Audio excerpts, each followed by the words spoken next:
Hi, I'm Hi, and I have a lot to say today. Um, let's get started. I kept saying I had all these stats that I wanted to share, and they have to do with um, children of rape. And, I need to talk about this kind of stuff because it's a huge part of my memoir. It's the reason I'm here, basically. And I just wanted it to be known from the get go that this is going to be a very safe place for anyone who needs to hear from anyone else who is a child of rape or whose father is a rapist. And because nobody wants to talk about it. Nobody wants to, first of all, blame the, you know, convict the people who are doing it. It's 2025 and women are still not believed and not taken seriously across the board. But I just want that to be known that this is a very safe place, and that if it could become some type of community, that would be even better. Um, I don't know if I mentioned it in a previous uh, video, but I had this idea of making T-shirts. One, I was going to make one just for myself, and I was trying to find ethical ways to make that happen. And because I want a picture of my father, a picture with my father, a shirt with my father's picture on it that says his name, Alfred Solomon Perry III, uh, and then rapist, child abuser. Because every time a rape story becomes a story, an actual story, it seems like it has to be something, somebody famous or just, I don't know why most don't get shown or discussed. I mean, I know why, but um, I don't know where I was going with that. So like I said, I'm high. I needed it today. Yesterday was a really rough day, and I've got this Labor Day weekend. I really wish I didn't have to think about this issue still over my weekend, but I'll be damned if I'm going to let it ruin this weekend. And so um, uh, I don't want it to affect me that I can't do the things that bring my life meaning and joy like this. So um, I'm doing this because, um, like I said, I want a video memoir, but I'm also doing it because I feel like that's my purpose in life, is like a social justice warrior, a disabled one, not according to the government, of course, but someone with a disability, whether they want to approve that or not, or agree with that or not. I want to do that in as many ways as possible for someone in my position. So anyway, I thought I didn't know if it'd be triggering for people. I'm tired of seeing the victims' faces splashed all over the place, and they have done nothing wrong. If they want, and I know why they're sharing their photos. Well, the ones who do the interviews, those who do interviews, like the French woman, um, she is sacrificing her privacy to show the world, to show the world that shit still happens, and in horrifying ways for women, and the hell she has been through. So I do not fault her for her photos on any magazine cover or newspaper cover, because I know she's doing it to for some reason, you have to keep shining a light on anything that affects a woman or anyone who's not a white man, a straight white man. And but I want to see and wear a T-shirt uh, with my rapist father's photo, rapist and child abuser, who got away with it. Now, others may have like a mugshot because their rapist actually, they probably, I know they went through hell to get them in prison, but if they did, mugshot, his name, I want to see their faces. They get hidden away if they go to jail, which most don't go to jail or serve any real time, unless it's egregious. How egregious does rape have to be? Rape in itself is egregious. You know what I'm saying? I'm feeling very passionate about fighting for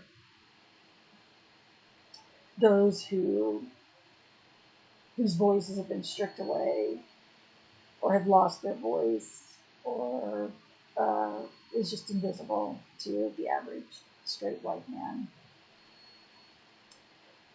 So that's basically 3/4 of the population.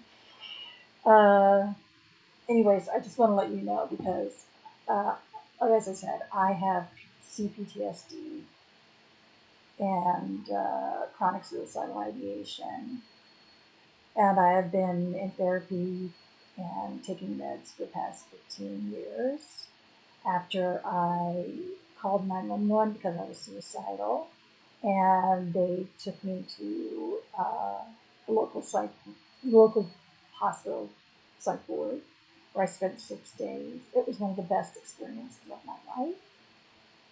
It was also the beginning of the best part of my life, or any part, like a real part of my life.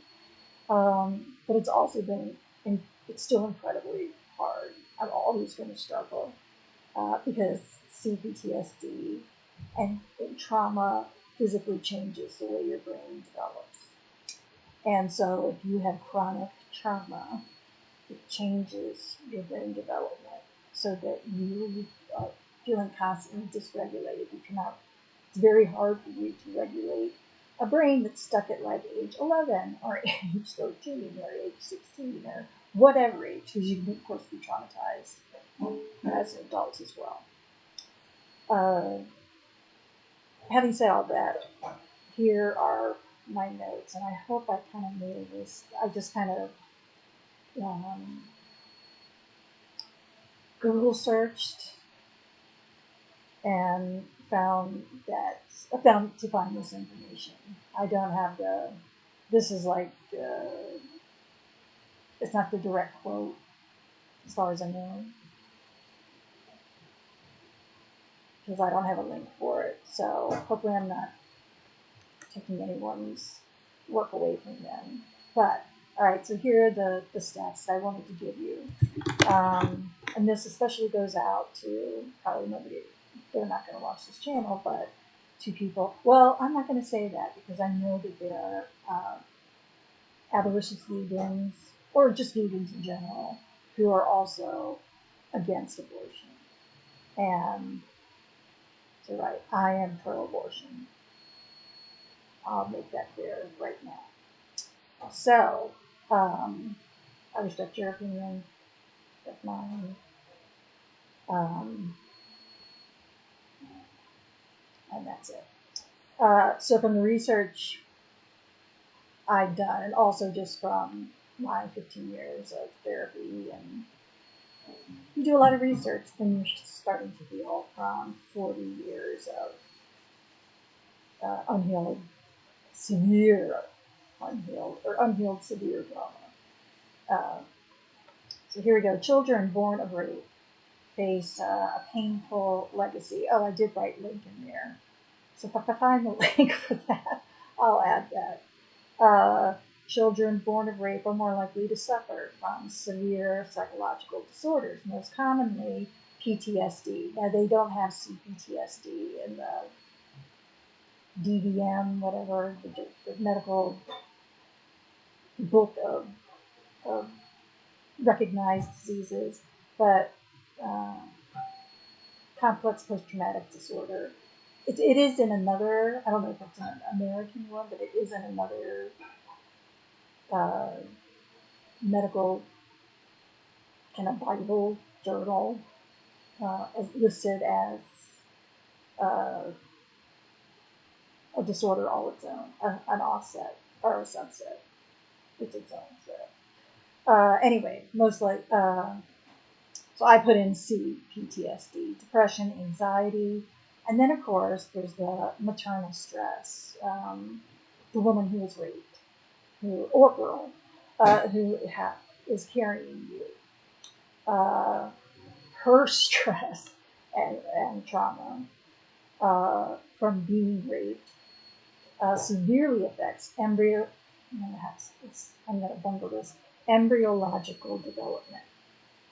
The CDC estimates that there are 32,000 rape-caused pregnancies in the U.S. per year. About 12,000 are carried to term, raised by their birth mothers. My notes go on to say, raped children often develop poor parent-child relationships. Big shocker there, right? As violent rape can affect maternal capacity to care for the child or children. And of course, that's completely understandable. But of course, women are vilified for this. Or form.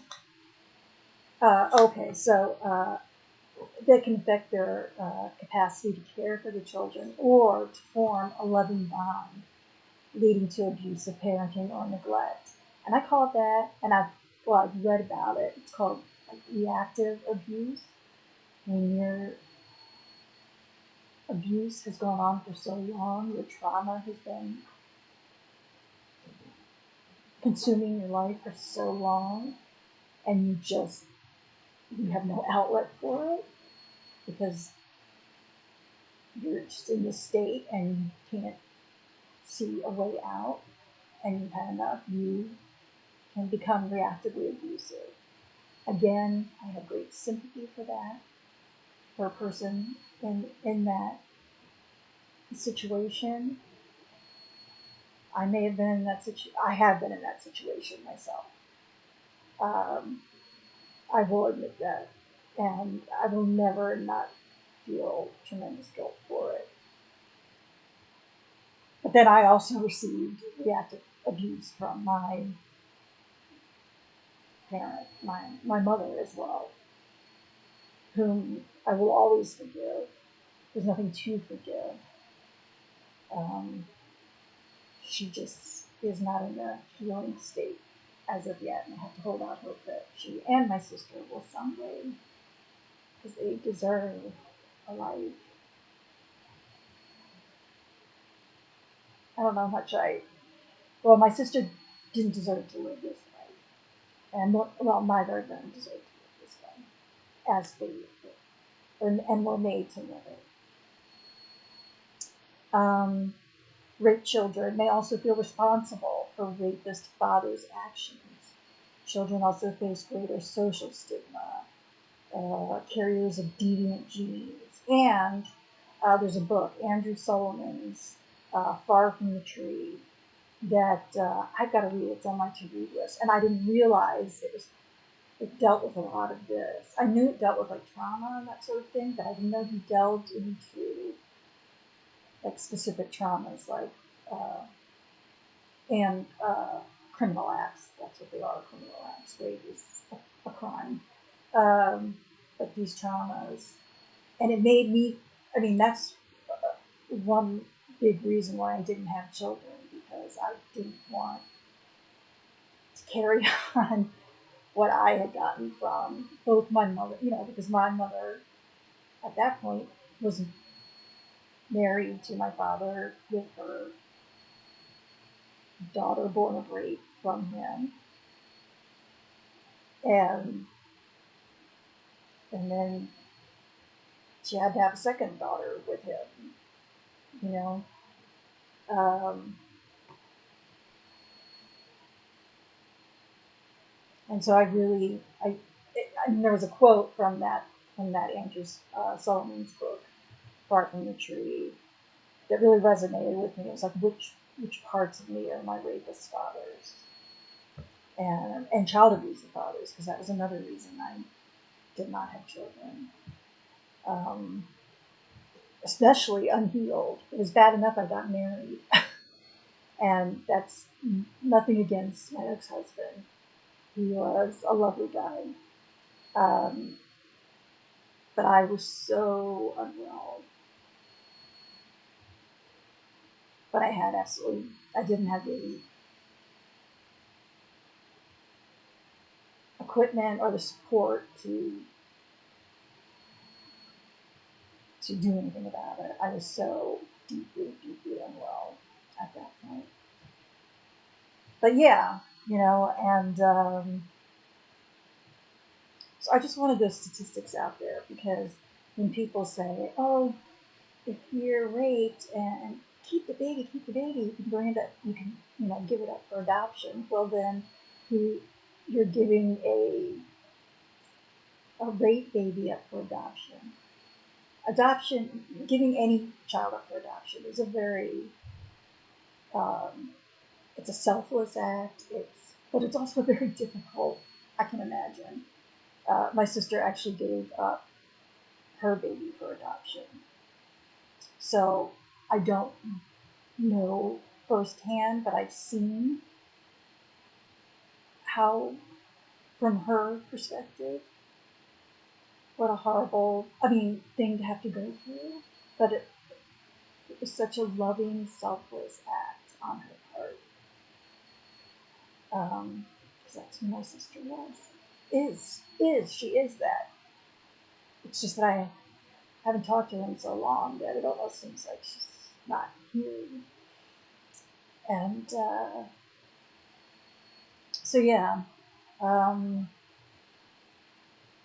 so, like I said, I would love for this to somehow become a community or grow where women of rape, children of rape, anyone affected by rape. And oh, there was another piece of news that I wanted to share that gave me some hope. Now, this was back, I don't know how I guess I was because I was doing research on rape babies, which it's hard to find a lot of research on it. Surprisingly enough, people don't want to research what happens to rape babies. But anyway, um, and I'll put the link below, but there's a BBC article, bbc.com/news, that, and the title is, but like I said, I'll put the link down below. The title is Children Born of Rape to be classed as victims of crimes. This is in England and in Wales. I guess they called it Daisy's Law after a child of rape. Advocated, along with, I'm hoping she had helped to advocate to make this law a law, because from the statistics I've shown you, uh, babies of rape come out already at a disadvantage. They're already damaged. They're damaged in the womb, and they're damaged when they're born, or the likelihood of them being. They do get that. They pick up that stress. They take in that stress that their mother is carrying around her, which means, they're sharing a body at this juncture, and so that mother is a victim, and anything growing inside that mother is a victim in this case. Because you see that the statistics show, and you can do your own research on it as well, that, and it's really shown itself. We have fulfilled that destiny in my family. Um, my sister is dissociative.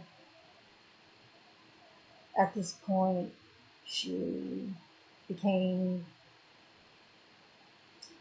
started getting Christian-y, like Campus Crusade for Christ, and then, like I said, um, when the Jehovah's Witnesses knock at your door, or the Mormons, whatever, this happened to be Jehovah's Witnesses knocking at my sister's door, and they just pray, and I almost think I mean it to be like PREY, like preying on the vulnerable, which my sister most certainly was. But they didn't know what they got, because my sister has some spirit, and when she takes something on, especially, in her unhealed state, her traumatized, her poor traumatized body and brain, um, she was much more than they bargained for. The elders at her Kingdom Hall, the elders at her Kingdom Hall have complained that she's too much. Um,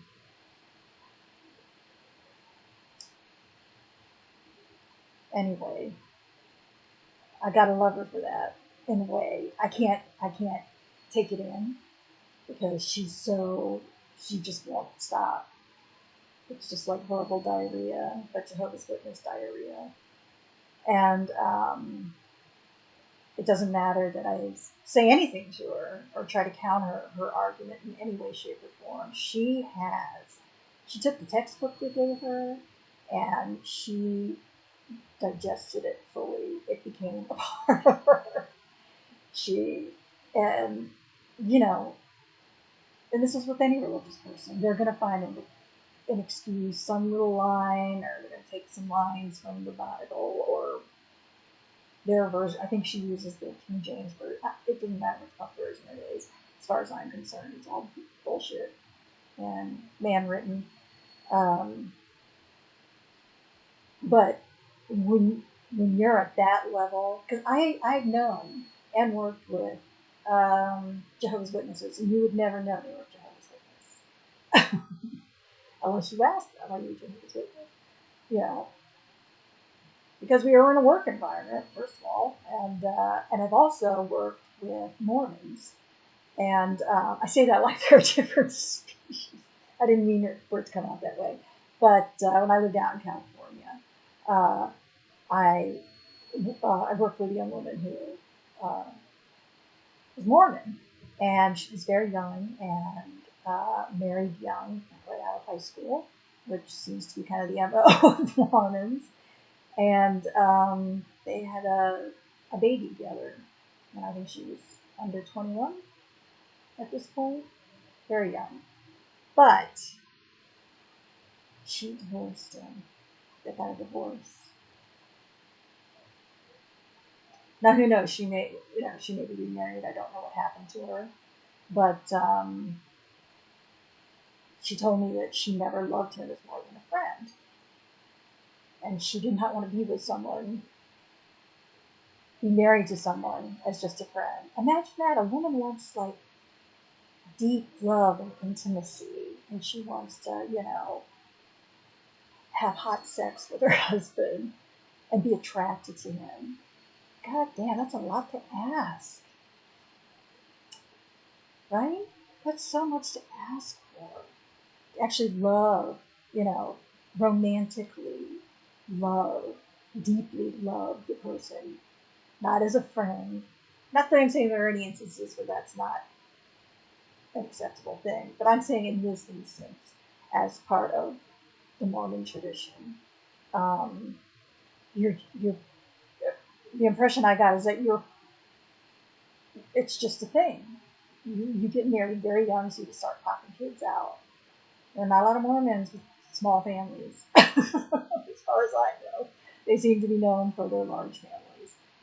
Um, so I give her, because that had to be, I'm sure she was shunned by people, by members of her temple.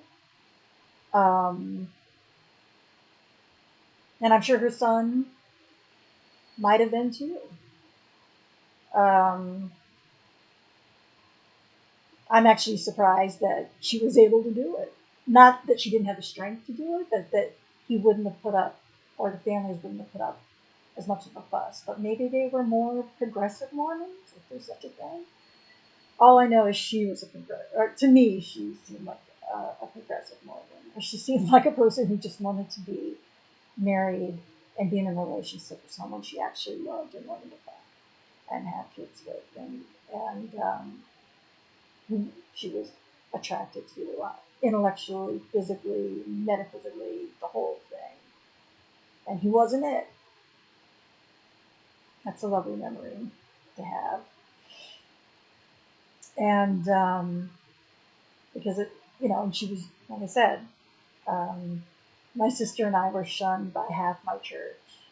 We were raised going to Laurel Presbyterian Church in Maryland, Laurel, Maryland. And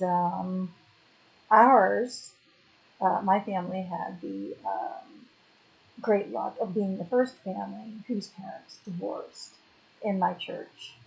And at this time, like I said, it's like the mid 70s. Uh, the church was going pretty strong. It had a healthy congregation.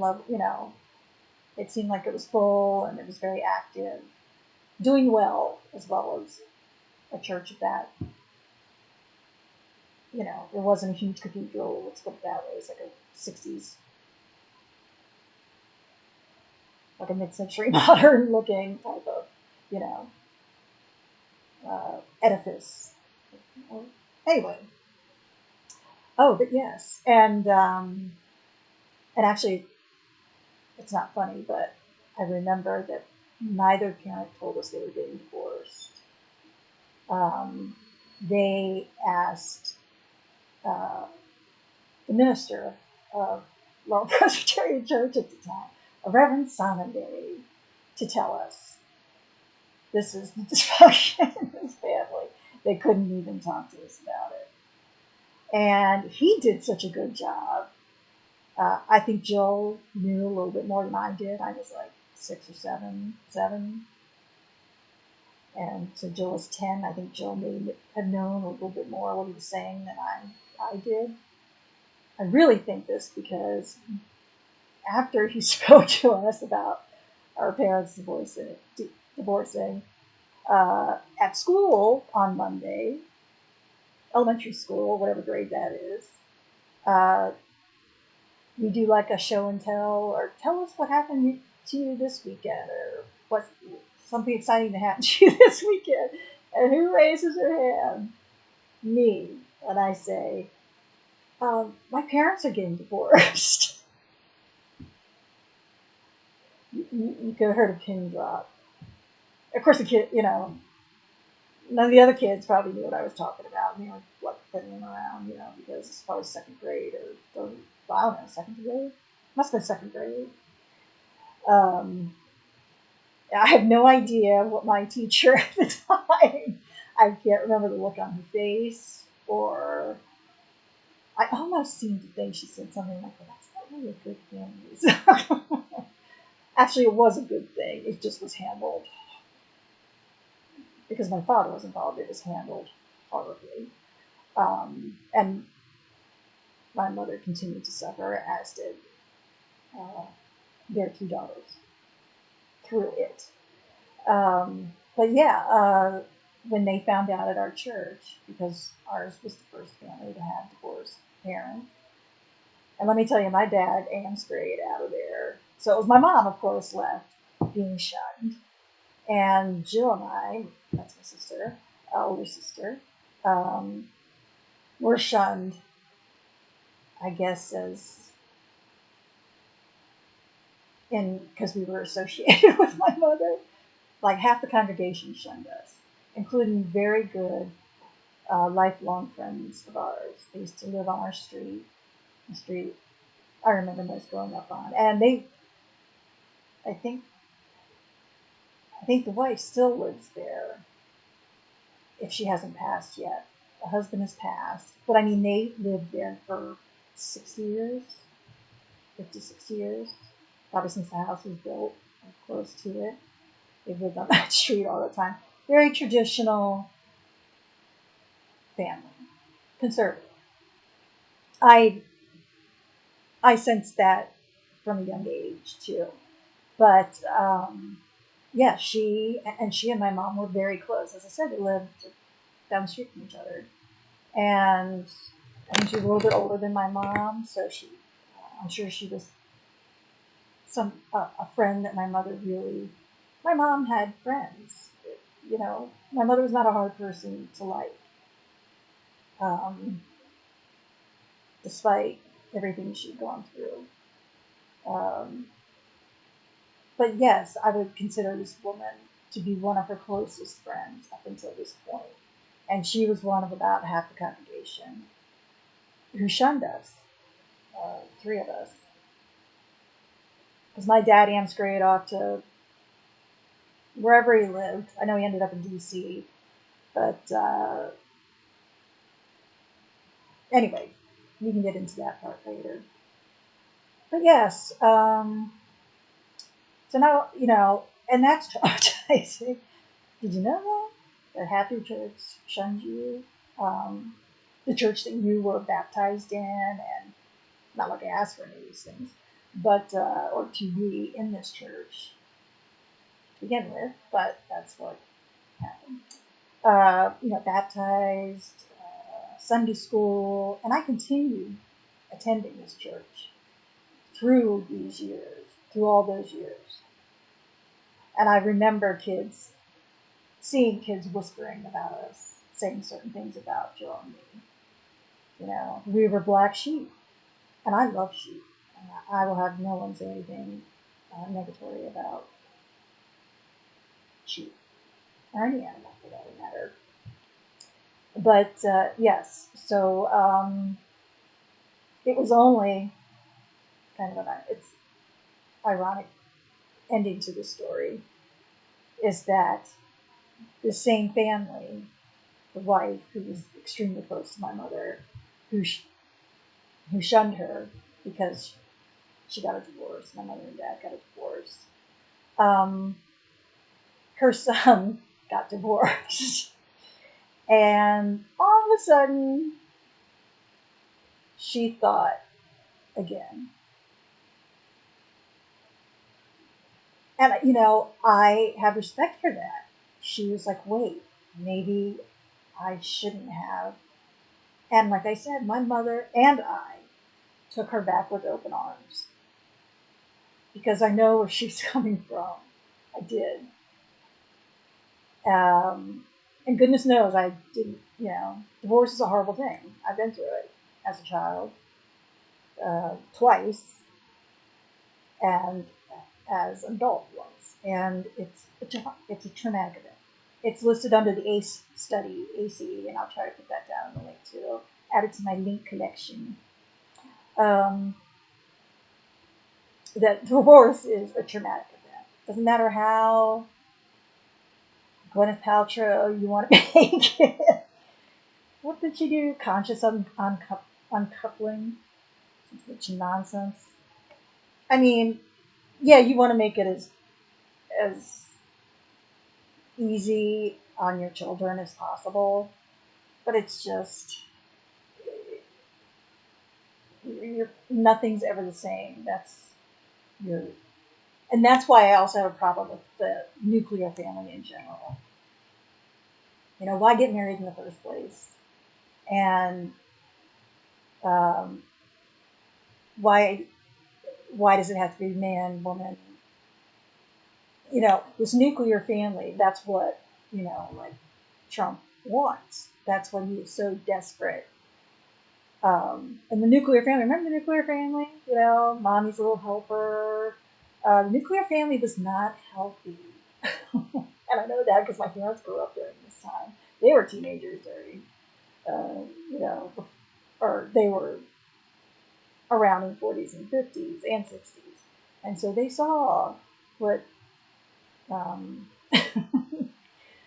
what life was like they were there in the midst of it. Families were not healthy. In fact, that's part of the generational trauma that I'm trying to heal. And that generational trauma goes back to the 50s and the 40s, and back to people were never healthy. People were never, in my family at least, and also because of the culture, the patriarchy, and the religious right, and this like they're so scared that they'll lose, what they think is the only way to live, and that is everybody has a gender role, and within that role is what you do in life. Mothers have babies, and maybe they work part-time, I don't know, or they volunteer at organization. This is like a dream world because we fucking do this in this country right now. But and daddy goes to work, and he probably has a mistress, probably a secretary, because that's just about as imaginative as straight white men get. And he probably drinks too much, and and he does nothing. It has nothing to do with taking care of the home, except the exterior of the home. He wants nothing to do with the interior of the home, which is like the heart of the home, right? The woman has to take care of all that, or is expected to, has been expected to, clean, her second job, right? Can't remember the book about it. The second shift, right? Women have always worked more than one full-time job. Just being a woman is a full-time job in this fucking country, in this world. But at certain periods in our lives, it was particularly a pain in the ass. Usually we have equal rights, and we still don't have really equal rights. There are places where we're not paid the same, and of course there's sexual discrimination is rampant, and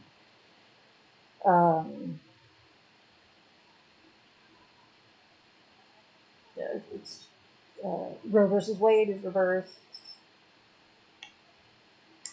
I was hoping I wouldn't see that in my lifetime, but I'm not surprised.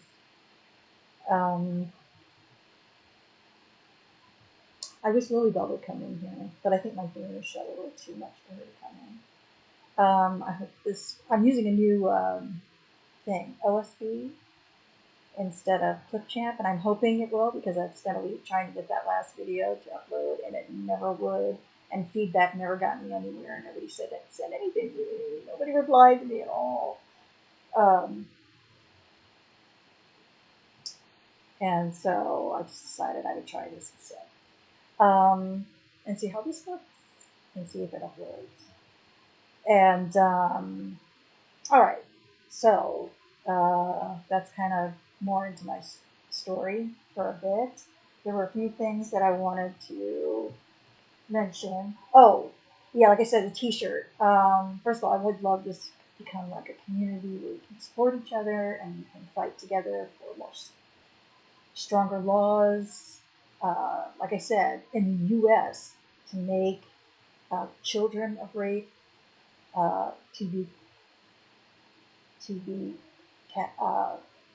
to also be known as victims of rape. I didn't even know that existed in England and Wales. That's what the article said. And I'm trying to do this. And that definitely needs to happen here. I'm sure there have been people behind the scenes trying to make this happen here too. I'm just new on this because I just never, like I said, Roe versus Wade has been repealed or reversed, and so I can't imagine how hard these people are working to try to get the baby also to be considered a victim of rape, which that's why I wanted to tell you those statistics, because she or he is a victim of a rape, but they're also a victim to the developmental damage that they accrue from being in the womb of a woman or a girl who has been raped, who's been raped, and her trauma, that the majority of our life here has gone unhealed, and the perpetrators have gone free without any repercussions whatsoever. So, if anyone is interested in, I asked someone about, and I've been looking up like ethical T-shirt companies and ethical logos and that sort of thing, because that's how I would want to do it. But I might just make one for myself. But if anyone else, if you like, share, and subscribe to this channel, and if you want to share this with anyone you think might, enjoy is the wrong word, but benefit from being in a community such as this, I would be honored. Like I said, I'm new at this, so it's gonna be a journey, but it's one I feel very strongly about. Like I said, I'm doing this for me, I'm doing it for my mom and my sister, and I'm doing it for everyone else who's ever been affected by rape. It blows my mind, and I don't know if anybody else can relate to this, but every day I wake up and I remember that the current president of the United States was convicted of, I think it's called battery, but it was because the jury had sufficient evidence to prove that he sexually assaulted someone that made him liable for battery. So I think the felony name was battery, but it was because they had sufficient reason enough that he sexually assaulted people. And to know that he has had no repercussions from that. In fact, is now the president of the United States of America. To know that, and know also that he was born a year after my dad, who got away with it too, who had, as far as I'm concerned, had no real worries about ever being held accountable for it. And that sounds very Trumpish, doesn't it? And my dad was like a Democrat, as I said. Or that's always the impression I got of him, that he was a Democrat. Which just goes to show you Democrats can be rapists and child abusers too. There are no boundaries to who can be a rapist and child abuser. There's no just niche of people. And is that the right? Did I say that right? Whatever. There's not just one type of person.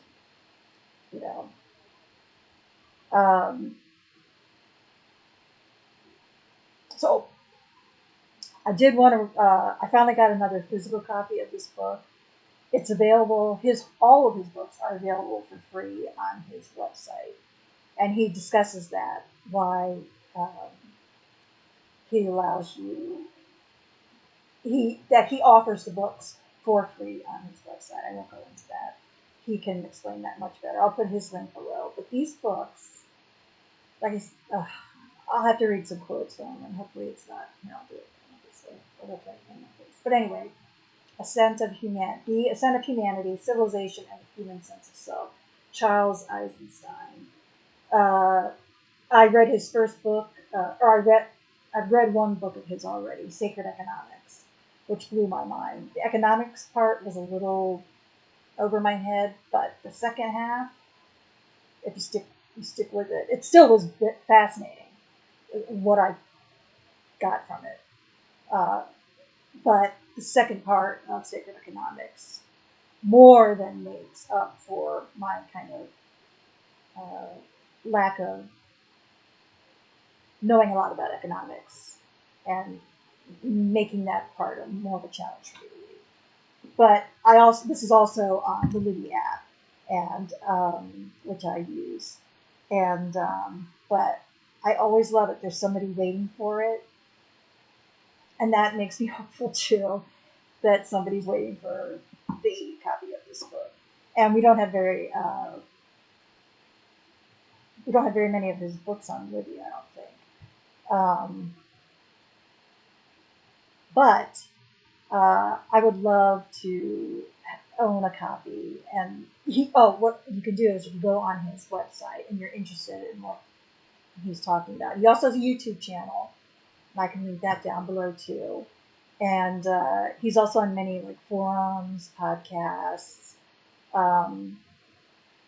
He's just I consider him a very profound thinker of these times. And I think he has a lot of very important things to say. I think, because I was looking up his website and stuff like that, and I think he was actually on like one of Oprah's Soul Sundays.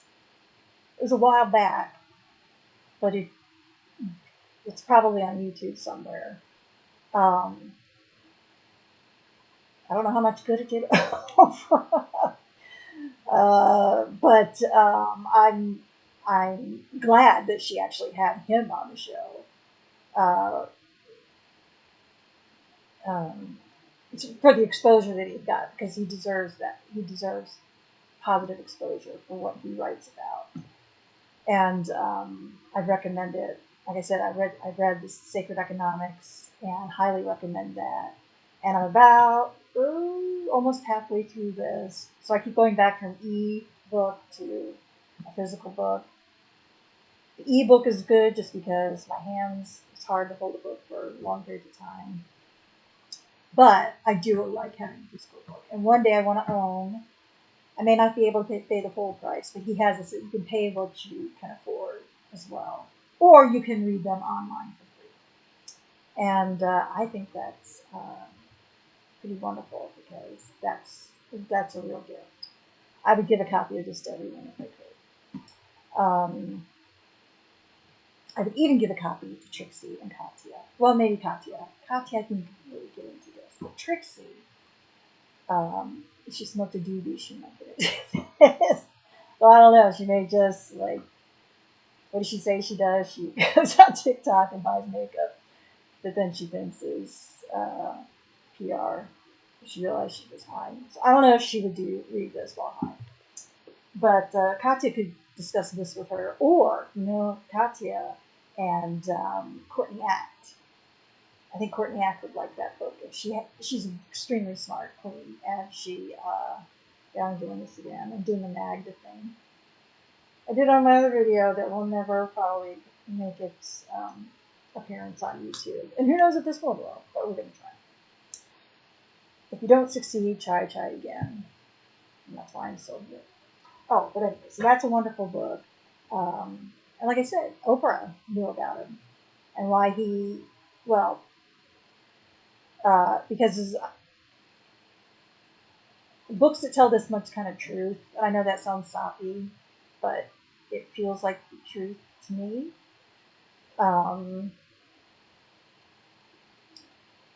Not truth like Bible truth, but I'm just saying facts. And how we have given up the gift economy that we, until a very short time ago, relatively speaking, lived in. We lived in communities where there was reciprocity, and we gifted each other, and I mean, and there was obligation involved too, but not in the sense like today's sense, like, oh, so I feel obligated to give you. No, because that's a different thing. This is, and if the gift doesn't come back to you, it goes to somebody else in need, and it becomes this like, what I have is yours, and what you have, you know what I'm saying? People freely give, and then they give, and they give, and they give, and so you can count on each other, and you can trust each other, because there's no money involved. Because see, that's where the problem starts. money. Um, that's what sacred economics is all about, and it blew my mind. And uh, it was enough to get on a Soul Sunday, an Oprah Soul Sunday. That's pretty much cream of the crop, even though I don't watch those. But and I don't know if I could stomach watching him on it, just because I just I can't listen to Oprah talk anymore. I just can't. I'm just over it. I'm over it. Just over it. More power to her. Except, please, why is she doing the lime sea salt cure ads? Why is this billionaire doing this? And like newscasters from like Good Morning America, newscasters, the personalities from Good Morning America, and I think Steve Harvey. I mean, how much money do you need that you have to give out what I would consider sketchy health advice, uh, or diet advice for that matter? That eating a concoction of lime juice or limes and sea salt is going to give you your summer body too. I mean, are we just why are we back to the summer body? Right? They're just perpetuating these outdated rules and expectations, especially for women. You know, it just we spend the whole time just like battling to fit some unattainable, and who wants to attain it? Because nobody's perfect. Even the most perfect person you see is not perfect. She farts, she shits, she belches. You know what I'm saying? She has stinky armpits. She has overgrown hairs. You know, she's just like us. You know, we all do the same thing. She probably has bad breath sometimes, and she probably has. I'm sure as hell know that, like, because we all have bad habits, or we have imperfections. She has just as many as we do, but they're airbrushed off her and sold as this thing that you can spend all your money and all of your time trying to emulate. It's never gonna happen. It's never. And it does a disservice. So I think I just told Oprah off in a really big way. Yeah, I stick by what I say. My other dream is to, and I know this just kind of comes out of that nowhere, but I've been trying to make this goddamn video.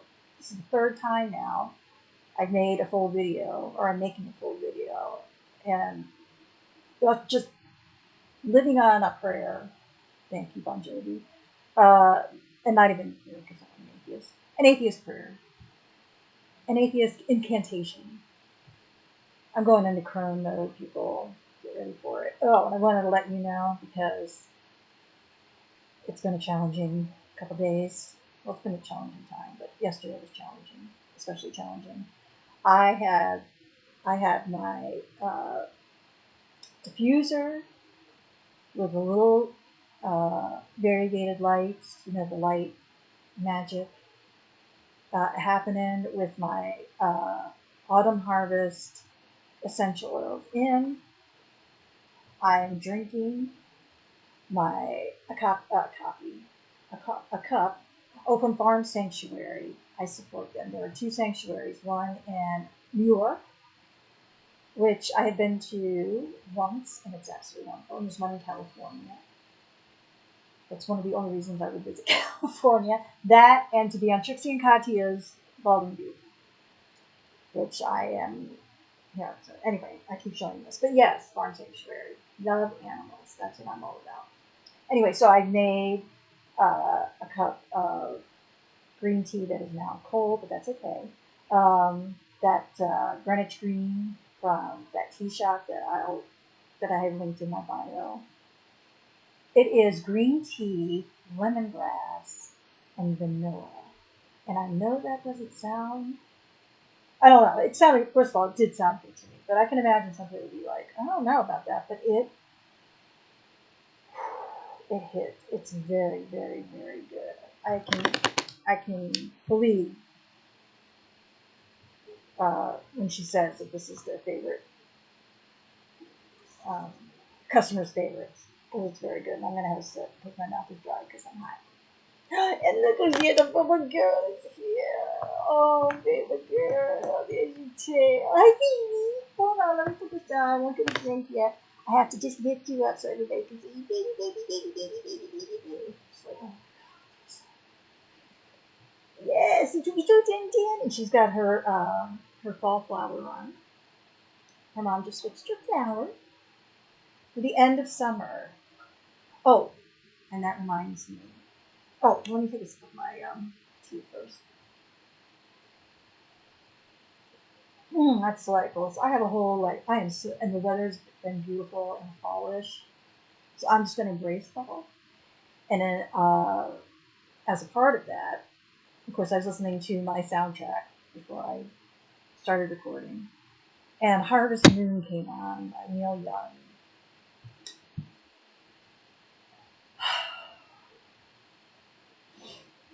So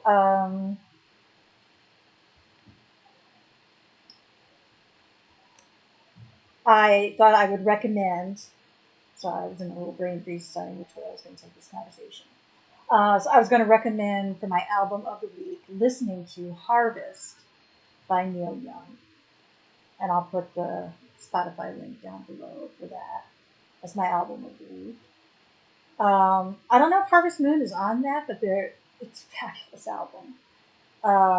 But man, that Harvest Moon, it's just such a beautiful song. It makes me think, did you ever see the movie Baby Boom? It's a wonderful film with, oh god, I'm going to forget who it is, Oh, Diane Keaton and Sam Shepard, who is now no longer with us, I don't think. But he was a beautiful man. He was a beautiful man in this film. And Diane Keaton does a lovely job. That'll be my film recommendation this week. I don't know if they have it on YouTube or not. I'll see where I can find it, or at least who. It's probably on Netflix or Amazon Prime, one of those two. But Baby Boom, yeah, she's a marketing executive who's left a baby by a cousin who passed away, and she's this high-powered, I'm assuming New York power player, high-level corporate woman, working like 80 hours a week, and Harold Ramis is in it too. And their sex scenes, just watch it just for their sex scenes, but it's so funny. But the whole film is wonderful. He's in it, and anyway, so she realizes that even, I don't know, I'm assuming she had got a nanny at some point. I can't remember. She realizes that she cannot continue to work 80 hours a week and raise this little girl, who I guess is a toddler at this point. And so her bosses, are like, listen, kid, you've had a good run. But shuffle off to, wherever. So she had always had this dream of moving to like a cottage in Vermont and growing things and growing her own food, and that was going to be her retirement. That's what she was going to do when she was going to retire. I think she felt like she knew she was burning out in a way. And so, of course, this baby comes to save her, or end up kind of saving her in a way from the drudgery of her high-powered but soulless job on Wall Street or wherever she worked. And then hilarity ensues. So she buys this Vermont cottage that looks perfect. on paper. That's all I'll say about that. And it's a small town, and everything works out in the end. It's got a lovely ending, but it's got beautiful music. Do they play? No, but they play some beautiful, like, barn dancing music, like slow dancing music. It's lovely. It's a lovely film. So Baby Boom will be my. It's an 80s film. I think it might have been 1987. So it's definitely an 80s film. The rise of the woman the female corporate worker, corporate woman, the new corporate woman, high-powered corporate woman. I'm not going to say it repeat anymore. But that'll be my film for the week, and hopefully, I hope most people are able to enjoy at least some time off this weekend, considering it's supposed to be celebrating labor by letting us stay home from said labor. And I know not everyone. I wasn't. I was a cashier at a grocery store. I think I got Christmas and Thanksgiving off. And I think that was about it. So I understand that a lot of people have to work during a holiday that's supposed to be honoring the labor force. Isn't that right? Supposed to be honoring the labor force, U.S. labor force. And yet we're forced, or many of us are forced, to work on this holiday supposedly honoring us. I'm really on my stump tonight.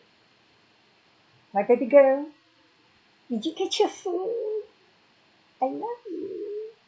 I sang a song to you today. Are you going to come back here? She makes me so happy. She and the gummies, and I was able to talk to my therapist today and to help me deal with this current situation. And I'm hoping this next step might help. If not, onward and upward. Not that big deal. We shall see what we shall see. Do I have enough blush on? That was the thing in the last video, that now that I realized that the light should be shining on me. See, I started this all at the beginning of the videos that I've been futilely, is that the word? Fruitlessly? I had no success in getting these uploaded onto YouTube, and they never responded to my feedback. Screenshots and everything, and nothing.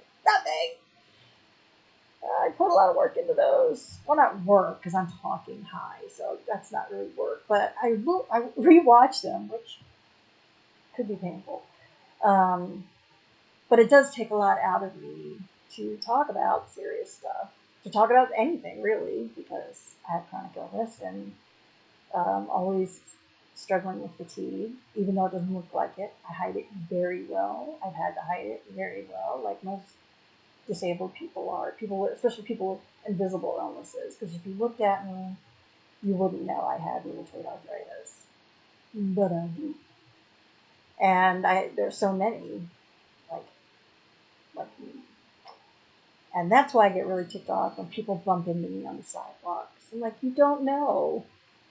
Anybody could have, and I'm sure in a city of 8 million people, there are plenty of people walking around in chronic pain. People are just bumping into each other because they're staring at their phones with their earbuds in. I'm prone on that issue. And if you want to join my crone crew, that is a croneism. Sorry about all that. The earbuds are still the bells here. I have to get rid of attention. So beautiful. And she's done with me now. Which is fun. I can still see her. And that makes me happy. But yeah, the earbuds and or even worse, like the noise canceling. And listen, I understand. I'm extremely sensitive person. I'm like a hyper empath. I pick up on energy. I'm very sensitive to sounds myself. and to scenes, events, violent, things like that. But yeah, the city is really loud. I understand that. But when you block off your hearing, and then your eyes are focused on a phone, you really have no idea what's going on around you. And you have no idea that I am walking up to you and I have rheumatoid arthritis. And so bumping into me hurts me. And that means it can hurt anyone. Because anyone, and like I said, I'm sure there are millions of people in this city who live with chronic pain of some sort. And even without pain, why are we bumping into each other? I am, not all technology, and Charles Eisenstein talks about this as well. He articulates it all so well. All these like burgeoning ideas in my mind, he articulates it so well. And when I have moments of hopelessness, which happens to me often because I'm not the most optimistic person, and I see what's happening out there and hear what's happening out there, and I feel it. I take all this energy in. You can call it whatever you want, new age or whatever, but I do, and I'm very sensitive to it. But I also, because I'm an older woman, for me, also because I have rheumatoid arthritis, I need to be very aware of my surroundings because I need to worry about balance and not stepping off the curb, or how unbalanced the sidewalks here are in the city or can be in the city. And I need to have I have to have all my wits about me. And it's more for that than for, I mean, sure, it helps being aware as far as safety goes, like safety, other people being out to harm you or something like that, being out to harm you. But you know what I mean. But I'm talking safety, me being able to safely walk with RA, because there are times when my feet are in a lot of pain already, and it changes my gait, which can make me stumble or lose my footing. And so, that's why I don't, as much as sometimes the noise gets to me, and of course I get used to when I hear the sirens. I always say a silent, I hope whoever this is for survives and everything's okay. But I do this because the sound is deafening, and it's not a pleasant sound, which it's not meant to be. It's meant to tell people to get the fuck out of the way because someone isn't breaking. But yeah, so I do that. But I'm over the people, and I know it's not just the young people. Everyone's doing it, but I'm sadder about the young people because that's all they know. That's all they know. And the thing is, they don't even know it because they can't see it, because they're all walking down the sidewalks or through the parks, and they're all like this with their, so nobody's seeing anyone. No, there's no connections. No connections being made, except when they, you know what I'm saying? You're not connecting to anyone around you, and that's, I think, a very unhealthy thing.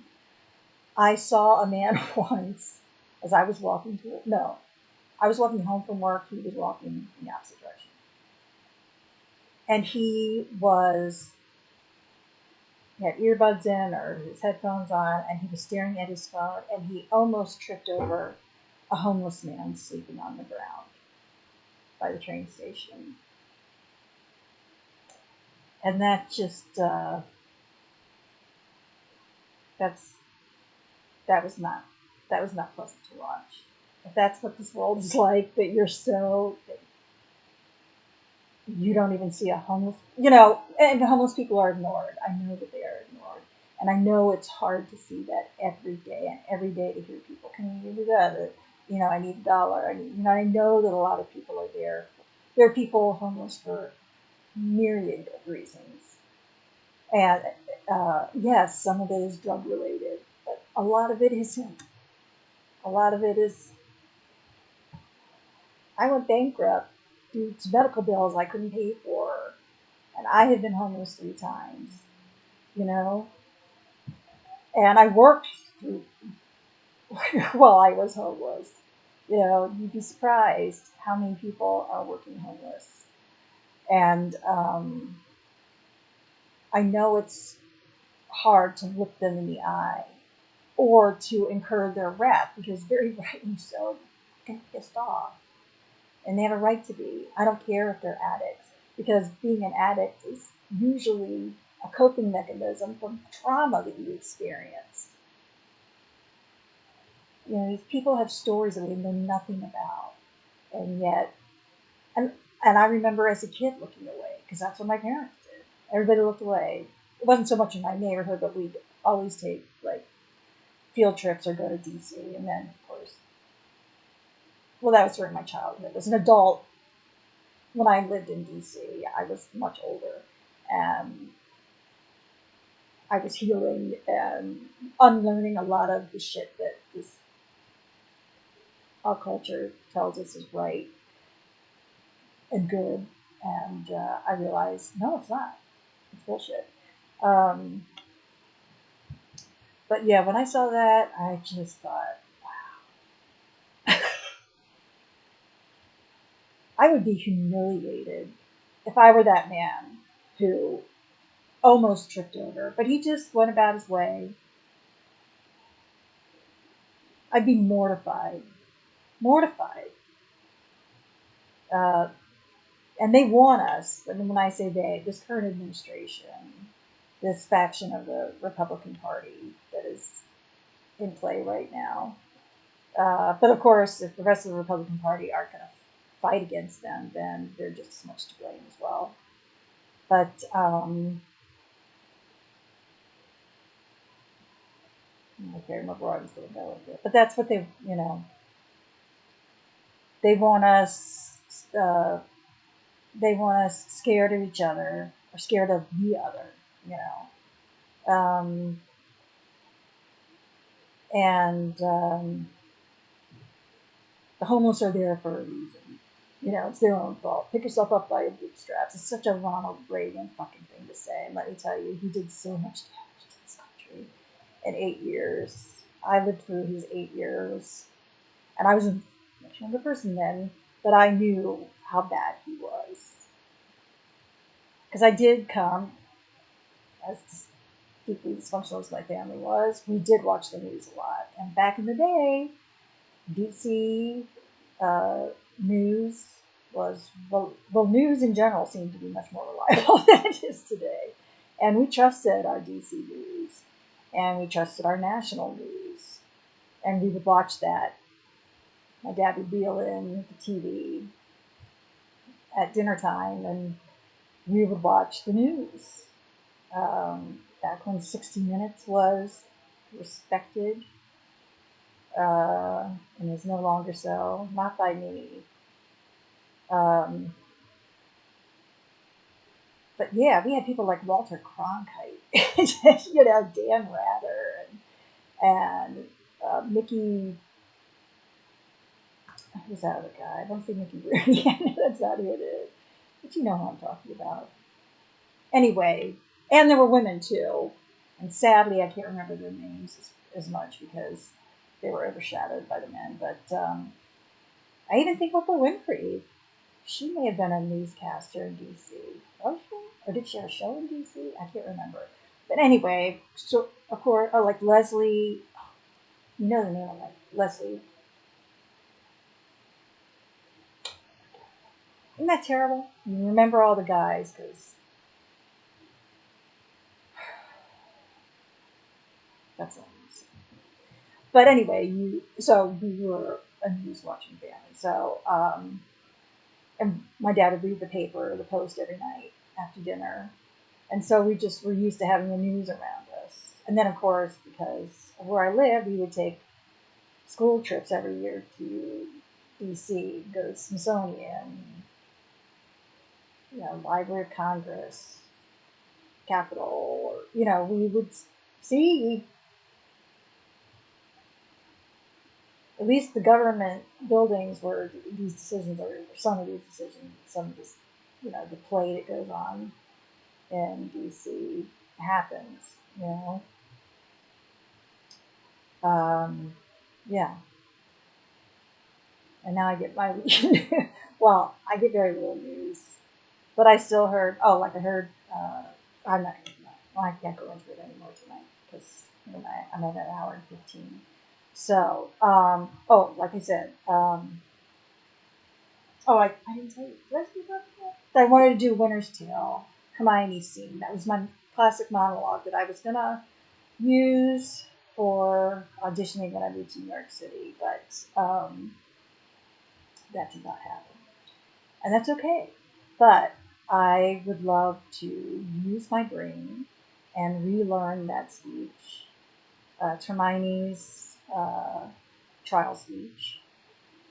And so I want to watch. I had a copy of the Winter's Tale to watch, and I have the play to also read by and to practice until I get it as good as I feel like it's going to get, and then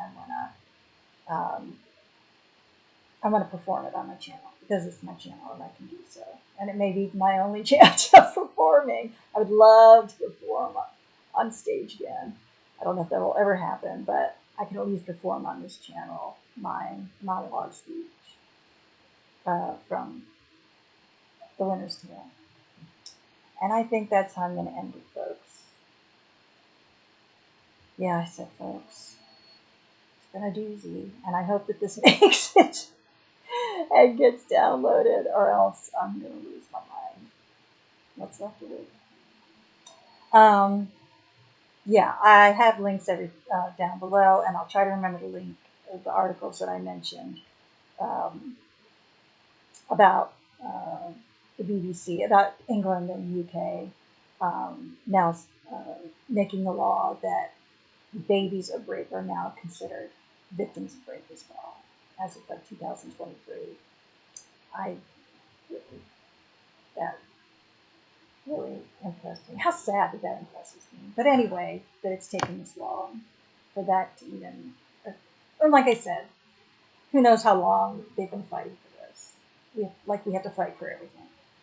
And on that note, what am I going to do? Oh, I'm going to make a green smoothie. And then, there's a new, I like to watch, Trix and Katya. It surprised me, they're watching Happy Gilmore 2. And so I'm very excited to see how they'll react to this film. I don't know if I can watch. I did watch all the, not all the Adam Sandler films, because after a while, it's too derivative for me. Not that I don't love him. I love him. He seems like a great guy. And some of his movies are very funny. Scuba Steve! I will always say Scuba Steve if I step on something because of that scene. And I think that was from Baby Daddy. So yeah, I've watched several of his films. And yes, they're very funny. And I like that he sticks with his friends. And he always casts his friends. I think that says a lot about his character.